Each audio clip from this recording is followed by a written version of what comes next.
يا زهور الروض ميدي أسمعي ليلي نشيدي.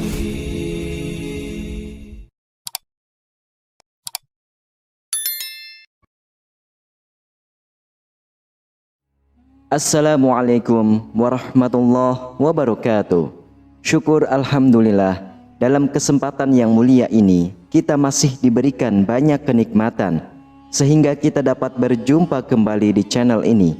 Marilah kita senantiasa bersolawat serta salam kepada junjungan kita semua, yaitu baginda Nabi Muhammad sallallahu alaihi wasallam. Allahumma sholli ala sayyidina Muhammad wa ala ali sayyidina Muhammad. Doa dan harapan saya, semoga sahabatku semuanya selalu diberikan kesehatan, diampuni dosa-dosanya, dikabulkan segala doa dan hajatnya, serta dilapangkan rezekinya oleh Allah Subhanahu wa Ta'ala. Amin ya Rabbal Alamin. Sahabatku yang dirahmati oleh Allah Subhanahu wa Ta'ala, wudu adalah aktivitas yang memiliki kedudukan sangat penting dalam ajaran agama Islam, sebab wudu adalah menjadi syarat bagi muslim sebelum menunaikan sholat. Sholat sendiri adalah ibadah yang sangat mutlak dilakukan oleh hamba Allah Subhanahu wa Ta'ala.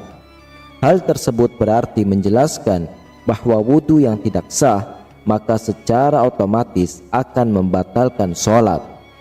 Ini juga tertuang dalam sabda Rasulullah SAW yang mahfumnya, tidak diterima sholat yang dilakukan tanpa wudu, dan tidak diterima sodakoh yang berasal dari harta yang didapat secara tidak halal. Hadis riwayat Imam Muslim. Oleh karena itu, berikut ini adalah 10 kesalahan yang sering dilakukan oleh kaum muslimin pada tata cara berwudu. Namun saya harap kepada para sahabat agar menonton video ini hingga selesai, agar para sahabat bisa memahaminya secara mendalam dan untuk menambah ilmu serta pengetahuan. Kesalahan yang pertama adalah tidak membaca bismillah. Rasulullah SAW bersabda, tidak sempurna wudu seseorang yang tidak membaca basmalah. Hadis riwayat Imam Ahmad. Yang kedua adalah tidak sempurna membasuh anggota wudu. Imam Bukhari meriwayatkan dalam kitab sahihnya dari Muhammad bin Ziyad, dia berkata, aku mendengar Abu Hurairah radhiyallahu anhu, saat itu beliau melewati kami dan orang-orang sedang berwudu. Sempurnakanlah wudu kalian, sesungguhnya Rasulullah SAW bersabda, celakalah tumit-tumit yang tidak terbasuh air ketika berwudu dari api neraka. Dari Khalid bin Midan, dari sebagian istri-istri Rasulullah SAW, sesungguhnya Rasulullah SAW melihat seorang laki-laki yang sholat, sedangkan di punggung kakinya terdapat bagian mengkilap, karena tidak terbasuh oleh air wudu seukuran uang dirham atau uang logam. Maka Nabi menyuruhnya untuk mengulangi wudunya. Hadis riwayat Imam Ahmad dan Imam Abu Daud. Lalu yang ketiga adalah membasuh anggota wudu lebih dari 3 kali. Ini adalah was-was dari syaitan, karena Nabi SAW tidak pernah menambah cucian dalam wudu lebih dari 3 kali. Sebagaimana sabit dalam Sahih Al-Bukhari bahwa Nabi Muhammad SAW berwudu 3 kali.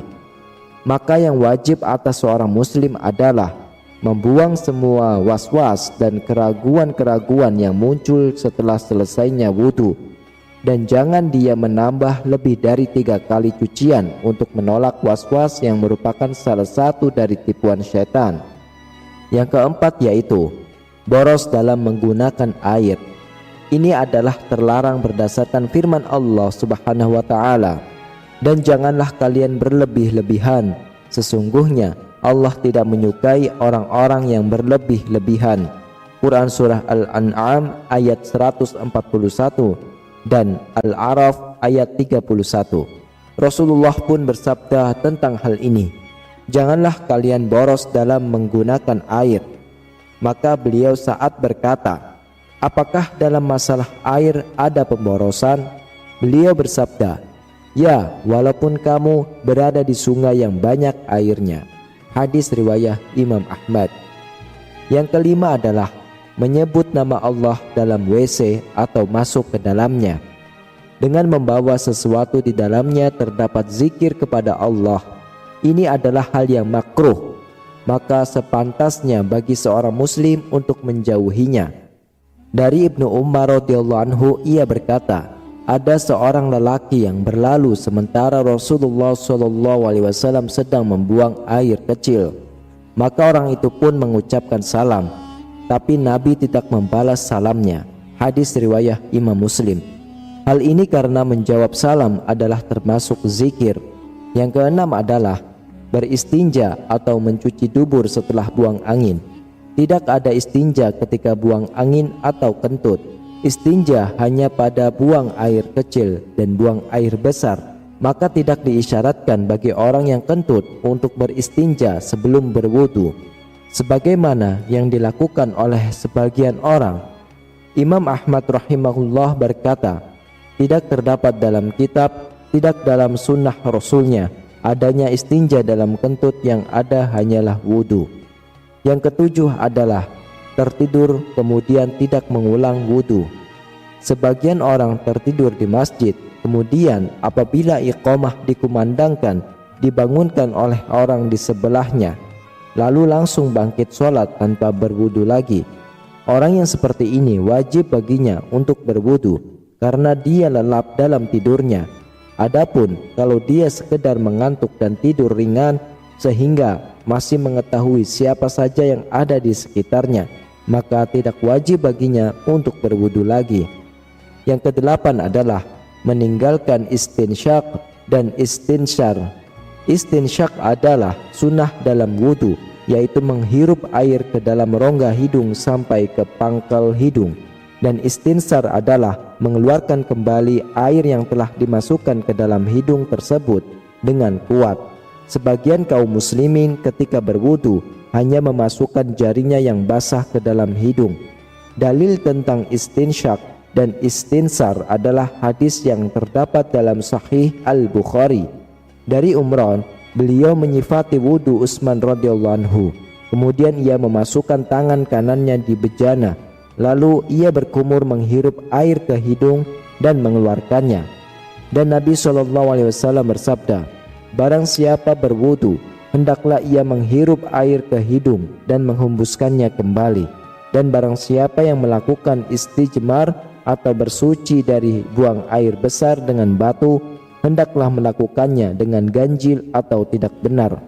Yang kesembilan adalah menganggap mengusap leher dianjurkan, padahal sebenarnya tidak demikian.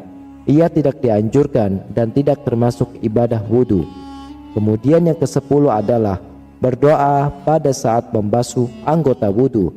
Imam An-Nawawi berkata, doa-doa ini yakni doa-doa pada saat membasuh anggota wudu. Dikatakan tidak ada doa dari Rasulullah SAW pada saat membasuh dan mengusap diri sendiri. Dan doa yang disebutkan dalam hal ini adalah buatan orang yang tidak berdasar.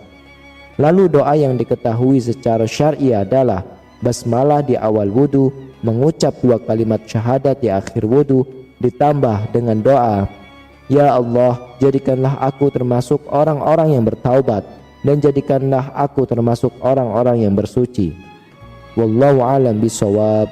Sahabatku yang dirahmati oleh Allah, semoga Allah memperkenalkan segala upaya kita dalam menyempurnakan ibadah dan menerima segala amalan yang kita lakukan semata-mata hanya untuk mengharap keridhaan Allah Subhanahu wa taala.